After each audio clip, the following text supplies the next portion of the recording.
ఎక్కడైనా ల్యాండ్ పై ఇన్వెస్ట్ చేయాలని అనుకుంటున్నారా? అయితే ఫ్యూచర్ సిటీలో ఇప్పుడే ల్యాండ్ పీస్ పెట్టుకోండి. పూర్తి వివరాలకు మాకు కాల్ చేయండి. నమస్కారం. కార్తీక పురాణం 20వ అధ్యాయంలోకి వచ్చాం. ఈ ముందు కథని మనకి నైమిషారణ్యంలో జరిగిన విషయాన్ని కథని చెప్పారు. ఆ తర్వాత వశిష్ఠుడు చెప్తున్నాడు మిథిలా నగరాధీశుడైన జనక మహారాజుకి, నిరంతరం పుణ్యకార్యాలతోటి అలరారే పర్వాల మాసమే కార్తీక మాసం. ఆ మాసం యొక్క ఔన్నత్యం ఎంత చెప్పినా తరగదు. అయితే పురంజయుని కథ ఈ కార్తీక మాస మహాత్మ్యాన్ని గురించి మరింతగా తేట తెల్లపరుస్తుంది, ఇంకా ఎక్కువ తెలియజేస్తుంది. పూర్వము అగస్త్య మహర్షికి అత్రి మహర్షి చెప్పిన దాన్ని నేను నీకు చెప్తాను వినమన్నాడు. ఇప్పుడు చూడండి ఎంతమంది మారారు. వశిష్ఠుడు, జనకుడు వీళ్ళిద్దరు మెయిన్ మాట్లాడుకుంటున్నారు. వీళ్ళ కథల్లో నైమిషారణ్యంలో జరిగిన కథ సూత మహాముని చెప్పింది, తర్వాత ఏమో ఇంకొక ఋషి చెప్పింది, జ్ఞానసిద్ధుడు ఆయన మాట్లాడింది, ఇన్ని వ్యవహారాలు వచ్చినాయి. ఇప్పుడు అత్రి మహాముని మరియు అగస్త్య మహర్షి వీళ్ళిద్దరి సంగతి వస్తుంది. వాళ్ళిద్దరూ ఒక సందర్భంలో మాట్లాడుకున్నది ఈయన విని, లేదా ఆయన ఇంకొకళ్ళ ద్వారా విని, అది ఇప్పుడు ఇక్కడ చెప్తున్నారనమాట. వాళ్ళు ఒకళ్ళకొకళ్ళు చెప్పుకున్నారు, అది నేను నీకు చెప్తున్నాను అని. అయితే అత్రి మహర్షిని వేడుకున్నారట. ఏమని? ధర్మవేత్త దైవాంశ సంభూతుడు అయినటువంటి అగస్త్య మహర్షి ఆయనకి సహజంగానే ధర్మం తెలిసినవాడు. కేవలము దేవతలకి మేలు చేయటం కోసం, ప్రపంచానికి మేలు చేయటం కోసం కాశీవాసాన్ని వదిలిపెట్టేశాడు ఆయన. అట్లాంటి చాలా గొప్పవాడైనటువంటి ఆయన అత్రి మహామునికి నమస్కారం చేసి, కార్తీక మాస వైభవాన్ని మహాత్మ్యాన్ని గురించి మీ నోటి నుంచి తెలుసుకోవాలనుకుంటున్నాను అని చెప్పి అడిగి అత్రి మహామునితోటి ఈ కథ చెప్పించుకున్నాడు.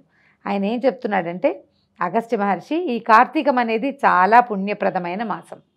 ఈ మాసంలో నెల రోజులు నదిలో స్నానం చేయటం, దీపదానం చేయటం వల్ల కలిగేటువంటి ఉత్తమ ఫలితాలు వర్ణించి చెప్పడానికి వీలు కానివి. నదీ స్నానం మనలాంటి సామాన్య జీవులకి కుదరదండి. మనం ఏ టౌన్లోనో సిటీలోనో ఊళ్ళలో హైరాణగా ఉండే జీవితాల్లోనూ ఉంటాం. మనం ఏం చేయగలుగుతాము? ఇంట్లో పొద్దునే స్నానం చేయగలుగుతాం.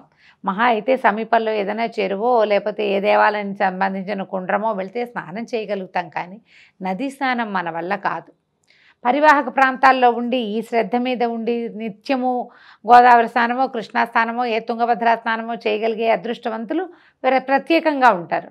మనలాంటి వాళ్ళు ఏం చేయొచ్చు అంటే, ఈ నెలలో ఒక్కసారైనా నదీ స్నానానికి ప్రయత్నం చేసుకోవాలి. ఒకటే పౌర్ణమి నాడు సముద్ర స్నానం కుదరలేదు మనకి, పోని చివరి రోజుల్లో అయినా సరే ఒక్కరోజు వెళ్ళి ఏ నదిలోనో తెల్లవారుజామునే సూర్యోదయానికి ముందే గనక స్నానం చేయగలిగితే విశేషమైన ఫలితం లభిస్తుంది. మొత్తం కార్తీక పురాణం అంతా కూడా ఇదే చెప్తాడు నదీ స్నానం గురించి. మనం ఏదో సూక్ష్మంలో మోక్షం హరగంగే అని నీళ్లలో గంగానదిని ఊహించుకుని ఓ వాక్యం చెప్పుకుని ఇదే ఇంకా మనం చేయగలిగేది అని చేస్తాం, కానీ ఈ సంవత్సరం కుదరకపోతే వచ్చే సంవత్సరమైనా ప్రయత్నం చేసి కార్తీకంలో ఒక నదీ స్నానము తప్పకుండా చేయాలి. 3 నదుల్లో చేయగలిగితే మరీ మంచిది. ఓ 3-4 రోజులుండి మన చుట్టాల ఇంట్లోనో మన ఇంట్లోనేనో మన ఊళ్ళోనో వెళ్ళి ఏ చెరువుకో నదికో కాలువ పారే నదిలోనో ఎక్కడైనా స్నానం చేయగలిగితే చాలా బాగుంటుంది. ఆరోగ్యానికి చాలా మంచిదండి. దానివల్ల వచ్చే పుణ్యం కంటే కూడా ఈ ప్రవహించే నదులలో ఉండే కరెంట్స్ మనకి ఆరోగ్యానికి మేలు చేస్తాయి. ఒక అద్భుతమైన అనుభవంగా ఉంటుంది. ప్రయత్నం చేసి చూడండి. పురాణాంతర్గతమైన విషయమే అయినప్పటికీ ఇది తప్పకుండా మన ఆరోగ్యానికి ఉపకరిస్తుంది కాబట్టి చేస్తే బాగుంటుందని.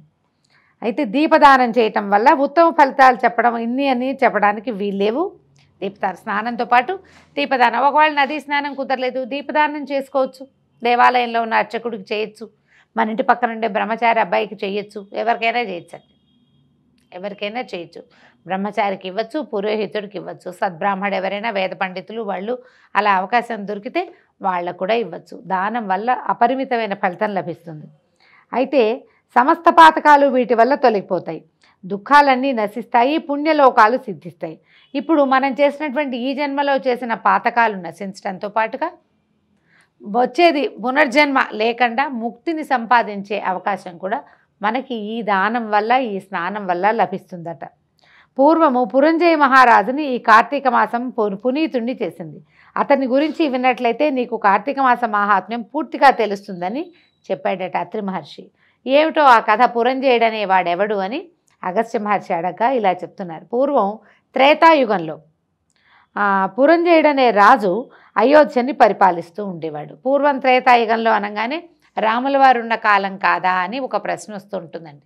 రాముల వారి కాలము ఒక కల్పంలో, ఒక యుగంలో, ఇవి 4 యుగాలు ఒక బంచ్ కదా, అలాంటివి అలా సైకిల్ తిరుగుతూ ఉంటాయట.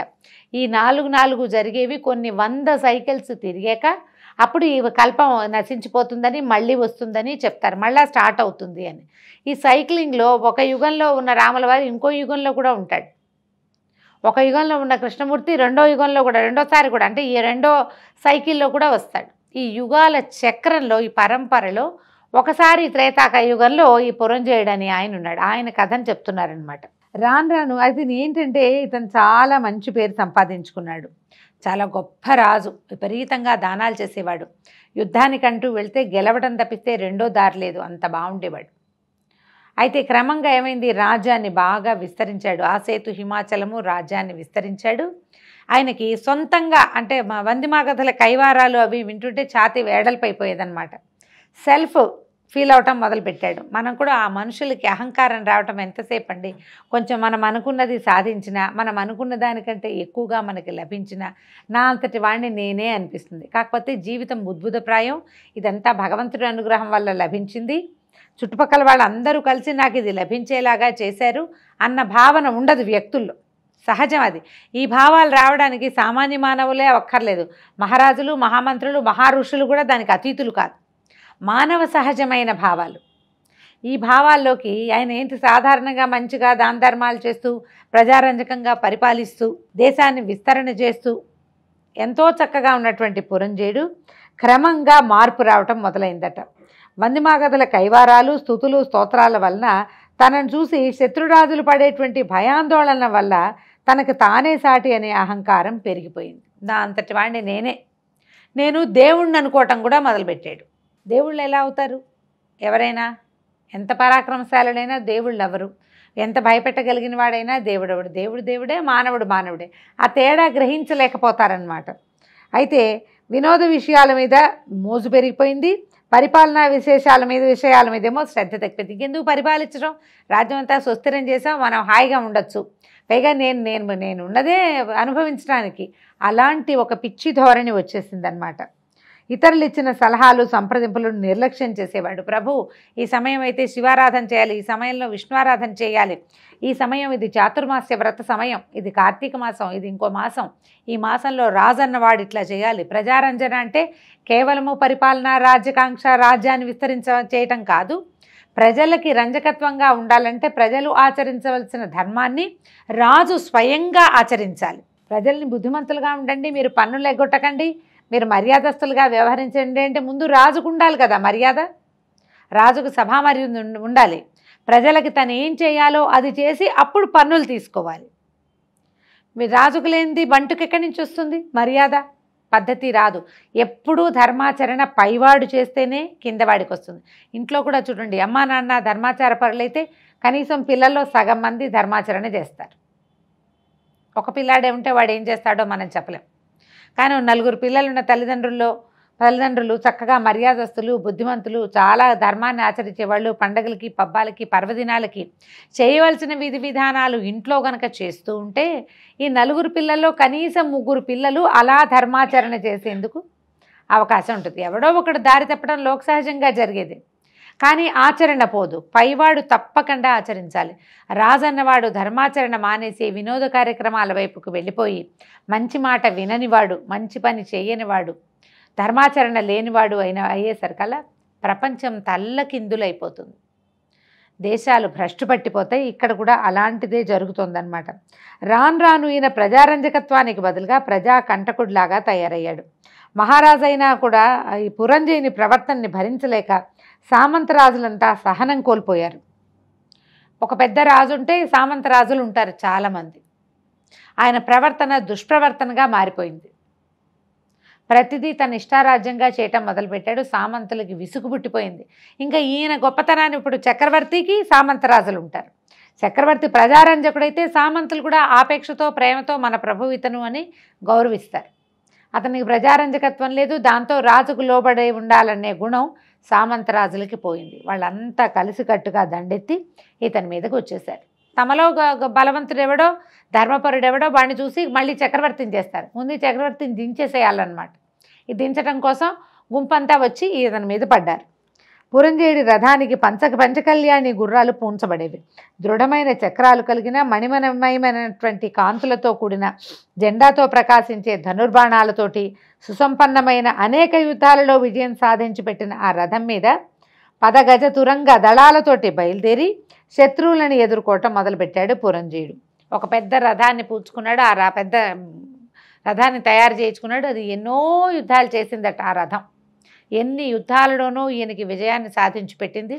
పంచకళ్యాణి అనేది ఒక ప్రత్యేకమైన లక్షణాలు కలిగింది. 5 ఉత్తమ లక్షణాలు కలిగిన గుర్రాలట.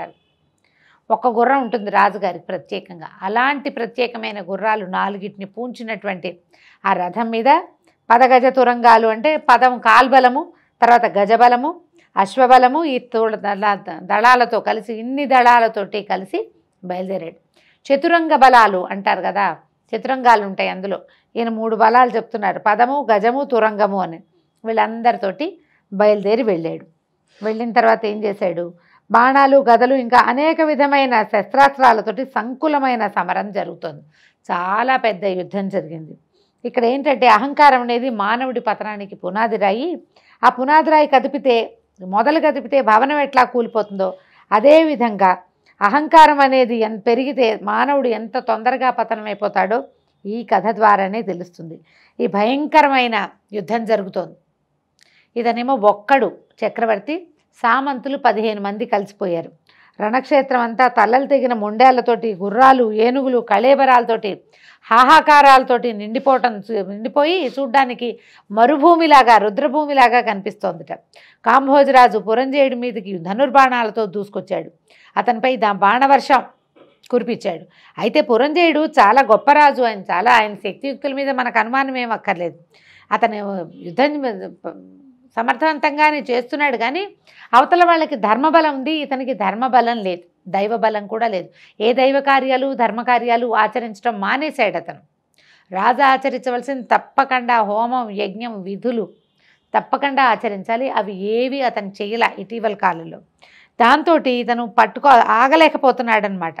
పైగా పురంజేయుడు వేసిన బాణాలని పట్టుకున్నటువంటి కాంభోజరాజు అవే బాణాలని మళ్ళీ పురంజేయుడి మీదకి ప్రయోగించేస్తున్నట్ట. చేత్తో పుచ్చుకుని వెనక్కి విసిరేసేస్తున్నాడు అనమాట. దాంతో కొంతసేపటికి పురంజేయుడి శరీరం దెబ్బతినేసింది. పురంజేయుడు మనకి దరిదాపుల్లో విజయం లేదని అర్థమైపోయింది. తనే ఓడిపోతే తన సైన్యానికి ఏం బలం ఉంటుంది? ఎప్పుడైనా సరే రాజు డౌన్ అవ్వగానే మొత్తం సేనంతా కుంగిపోతుంది, భయపడిపోతారు. రాజే పడిపోయాడు, మందేముంది అనిపిస్తుంది. ఆ పరిస్థితి చూసేసరికల్లా ఈయనకి భయం వేసి రణరంగం నుంచి పారిపోయాడట వెనక్కి. యుద్ధంలో నుంచోలా. ఇంకా ఈ యుద్ధం నుంచి పారిపోవటం కూడా అధర్మమేనండి. వెన్నిచ్చి పారిపోయాడు అంటే వాడికి అసలు విలువే లేదు, సగం ఓడిపోయినట్టే. ఇంకా సేనంతా పోరాడుతోంది. అతను అక్కడ నిలబడలేక భయంతో ఏం చేయాలో తెలియక వీగిపోయిన అహంకారంతో వెనక్కి పరిగెత్తుకుంటూ వచ్చేసాడు. కోటలోకి ప్రవేశిస్తే ఒక్కళ్ళు కూడా పురంజేయుడిని చూసి నమస్కారం కూడా చేయలేదట. అవమానం వేసింది. యుద్ధం నుంచి పారిపోయి రావటమే ఒక అవమానం. ఈ కోటలోకి వచ్చిన రాజుని సైన్యం ఎవరూ రాకుండా అక్కడ సంకుల సమరం, ఆ కత్తుల మోతలు, బాణాలు, ఏనుగుల ఘీంకారాలు, అశ్వాల సకలింపులు, మానవుల ఆర్తనాదాలు, హాహాకారాలు నగరానికి వినపడుతుంటే రాజు ఒక్కడు రథంలో వెనక్కి వస్తే అతనికి ఏం మర్యాద ఉంటుంది? ఎవ్వరూ మర్యాద చేయలే, ఆయన్ని ఎదుర్కొనలేదు. సాయంకాలం యుద్ధం నుంచి తిరిగి వచ్చి ఉంటే మంగళహారతులు ఇచ్చి దుందుబులు మోగించి రాజుని ప్రవేశపెట్టేవాళ్ళు లోపలికి. ఇప్పుడు అనాథగా, అసహాయుడుగా, ఏ సహాయము లేకుండా పాపం ఒక్కడే పురంజేయుడు తన రథాన్ని తోలుకుంటూ వచ్చాడు. సారథి కూడా పడిపోయాడు, సారథి కూడా లేడు. రథాన్ని తనే స్వయంగా చోదన చేసుకుంటూ లోపలికి వచ్చాడట. వచ్చేసరికల్లా ఇంకా ఏం చేస్తాడు? అంతఃపురంలోకి వెళ్తే ఎవ్వరూ అతన్ని గౌరవించలేదు, ఎదుర్కోలేదు. లోపలికంటే ఎదుర్కోలుగా వచ్చి తీసుకెళ్ళేవాడు, ఏది జరగల. అతను దుఃఖంతో వెళ్ళాడు, స్నానశాలకు వెళ్ళాడు. రక్తంతో నిండిపోయిన శరీరంలో అక్కడక్కడ కొన్ని ములుకులాగా బాణాలు అవి గుచ్చుకుని ఉన్నాయి. ఆ కవచం తీసేశాడు. ఎవ్వరూ స్నాన విధికి కూడా సహాయపడలా. అతనే స్నానం చేసి వచ్చి లోపల కూర్చున్నాడు. ఆహార స్వీకారాన్ని కూడా మనసు లేదు, ఏం చేయాలో తెలియటలేదు. పాలుపోని స్థితిలో అతని యొక్క పురోహితుడు రాజు ఇట్లా యుద్ధానికి వెన్నిచ్చి వచ్చాడని తెలుసుకుని అతనే స్వయంగా పురోహితుడే రాజు దగ్గరికి వచ్చాడు. రాజు దగ్గరికి వచ్చాక ఏం చెప్పాడో చూద్దాం రేపటిదిన భాగంలో. అంతవరకు సెలవు. నమస్కారం.